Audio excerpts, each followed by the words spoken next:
महाराज के चरणों में आने से हुई है।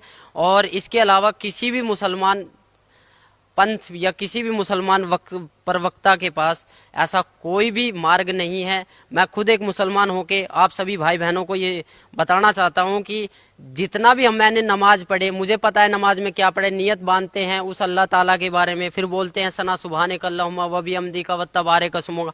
इसकी हिंदी निकाल के देखो, आप इसकी हिंदी निकाल के देखो, उसमें आपको कहीं भी नजर नहीं आएगा कि आप किसी परमात्मा की प्रार्थना कर रहे हो, क्योंकि ये प्रार्थना है ही नहीं। आप तो आदेश दे रहे हो। मैंने एक हिंदी निकाल के देखा, अल्हम्दुलिल्लाहि रब्बिल आलमीन अर्रहमानिर रहीम मालिक यौमिद्दीन इय्याका नअबुदु व इय्याका नस्तईन इहदिनस सिरातल मुस्तकीम सिरातल लजीना अनअमता अलैहिम गैरुल मगदूबी अलैहिम वनद्वालिन आमीन। ये प्रार्थना हम शुरू में पढ़ते थे, बट इसका कोई मतलब ही नहीं निकला। क्यों नहीं निकला?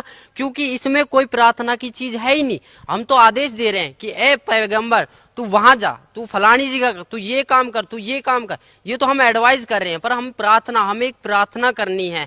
हमें नमाज का मतलब समझना है। नमाज चीज क्या है? नमाज का मतलब जो है परमात्मा बताते हैं कि नमाज का मतलब होता है कि अरदास लगाना, अपनी प्रार्थना लगाना, नित्य नियम करना। हमें 5 टाइम की नमाज दी है, फजर, जोहर, असर, मगरिब, ये 5 टाइम की जो नमाज दी है। पर आज तक हमने नमाज कौन सी सच्चे दिल से पढ़ी? कहीं भी हमें इस फजर की नमाज में जकात अलग हो जाती है, सुन्नत अलग हो जाती है, रकात अलग हो जाती है, कुछ भी अलग हो जाता है, पर परमात्मा तो एक है।